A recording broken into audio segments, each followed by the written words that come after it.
very interesting that you spoke about the astral and astral beings, because you've said in that video, I think, that they affect us, and also the law of attraction. So sometimes we can think it's our own thoughts, but it's really not. So for those who are new to the astral and what an astral being is, could you really explain what they are and how they can affect us? We have to go back to the beginning of the time we understand it, when a large number of perfect souls left the absolute reality and fell deep into the temporal reality, which the Bible calls the fall of angels. We are one of these angels. Now, and over time, we have fallen further away, and most souls have the opportunity to incarnate here on planet Earth to clarify our karma. I know the karma, is simply said, is just the consequences of our negative actions. But there are some souls which have fallen so deeply that they have no energy really left anymore. They do not wish to incarnate here, because incarnation means being in the cycle of reincarnation, facing the negativity that we have done to other souls. So they don't want to incarnate. They have to have a certain stage, a certain limit of energy. And that energy they take from us, from human beings. And they do it in many different ways. So very often it is they send us some negative thoughts and energies, like, for instance, thought of hate. We may not even feel the hate initially. We do all have a bit of hate in us, but some negative entity sends us the thought of hate. That hate is in us, because like attracts like, so we already have a bit of hate in us, and suddenly it takes over our whole being. We become angry, we fight suddenly with our spouse, with our neighbor, with our co-worker, and that anger brings out energies from us, strong energies, negative energies, and that is called lush energy. And that energy is food for those fallen souls, these astral beings. And they do it everywhere. When we look on the planet Earth, we see all the wars, all the destruction which is happening, the torture, the killing, the murder.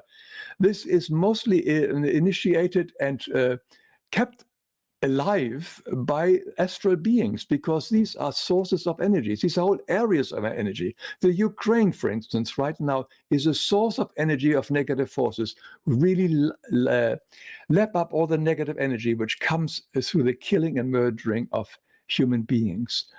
So these entities are real. These entities are definitely having powerful influence on some people, and it depends on us, and therefore it's very important for us to keep our mind and our thinking pattern as positive and balanced and harmonious as possible.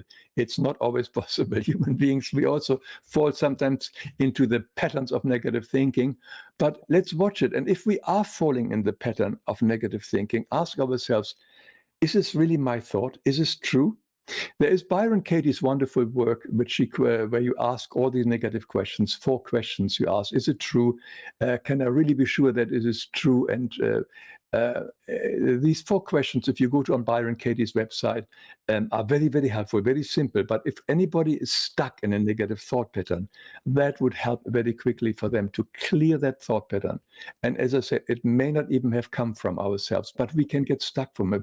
We get sort of, what's the word? We get locked into the thought pattern, repeating, it becomes bigger and bigger, because that thought is an entity on its own.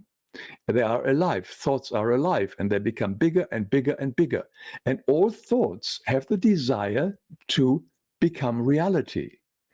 Like, for instance, in my video, Thoughts Are Alive, you see an architect has firstly the thought of a house, and then he draws it on a paper, and then eventually somebody builds it. That's the sort of how a thought becomes material.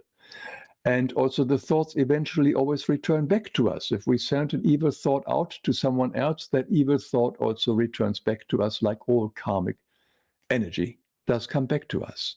That is so interesting. And I think you call it thought complex. And that was new to me a few years ago. And I was just so amazed by that. I've heard thoughts become things, obviously, that we affect our reality with our thoughts, but not that they become alive. Would you say, I mean, they become alive as an energy, but not as an entity, right? With a not as a soul. No, not as a soul with sort of how shall I say, with willpower moving and so on. They work on the law of attraction, but they are alive, they're energies. Our thoughts are, it's all energies, as I said earlier, and thoughts are energy. And this energy, thought complexes are just leaving us. If thought repeatedly becomes strong, and they have a life on their own for a while, and they can attract other thought patterns of same vibrations, and then they can create together a big thought complex. And this is something that's very interesting. When you go, for instance, in an environment of a big city where a lot of people are living, you're basically walking through a sewer of thought complexes. All the people have thought complexes, and they they swirl around us wherever we go, in particularly in these highly populated areas, and their thoughts are not necessarily happy thoughts. They're usually negative, distressing thoughts.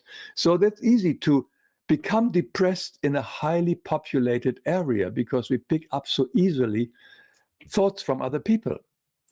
And it's also sometimes when you enter a room and you just feel already, hey, this is something wrong here. It looks nice, but I don't know. It may be filled with a negative thoughts entity. The person before there may be sit there and brooding, be depressed and so on. And if there is something similar in us, it can attract itself to us. So thought energies are very powerful, and they are not there. Yeah, we just have to be careful with our own thinking. And we always positive thinking, of course, is always easy said, but it's not easily done. That can explain, for instance, what happened during the Second World War, perhaps, that the Germans were so manipulated and brainwashed into this thought form. I mean, if we were going to explain it metaphysically, that they had this idea, not all of them, of course, but a lot of them, this idea that Hitler had, that it was sort of a thought form that everybody bought into in a way. Is that fair? Definitely. Yeah, definitely. And that's what all the astral beings use. They use leaders so that they go to war and do destructive thing. But we must also remember that whether you take Hitler, you take Stalin, you take a suicide bomber, they all believe that they're doing the right thing, which is interesting. So the worst person doing the most horrible thing does this because they believe at that moment, this is the right thing to do for my God, or for whatever reason it is, for my country, for the race, for the color of the skin of my people. So all these people don't know that they are on the wrong track, so to speak. They strongly believe that they do the right thing, and their strong conviction of that this is right gives them also the power to influence so many other people. And then going to war and doing horrible things. They believe, Mr. Putin believes he does the right thing, and so does Mr. Yeltsin and everybody else around them. They all know that what they think is the right thing to do. And it almost seems like fear is sometimes stronger than love. Because why isn't love conquering the fear? It seems like fear is just, I don't know, perhaps those who are in love or have a loving vibration, they are not able to change the situation. I don't know. It just, do you have any thoughts on that? If fear, why the world is run by fear and not love? If love is stronger. The original idea of the astral being is to destroy creation, and that's why fear is one of the motivation. But I like to add here that, in my opinion, love is so much more stronger. There are far, far, far, far more people on this planet who act daily from love, from compassion, helping, understanding. Human person basically is a good person, and their heart is right there. Of course, if they're misused or abused is the word, things change. And there are groups of people, like in war situations, where they do negative things, and most of them are guided into it or forced into it. They're not wanting. Most of these soldiers don't want to go and kill someone else, but they have no option, no alternative. So I believe love is much stronger, and love is also the final success. And eventually, just everybody will eventually realize that with fear, you achieve nothing. You may achieve, for the little time you're here on planet Earth, some fame, some power, and some wealth.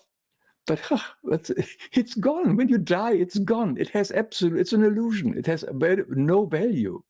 But a soul may have to go through many lifetimes to realize that whatever we have gained here on material use, material wealth, is absolutely, it's a joke. It's really an illusion, and it's just fleeting and gone.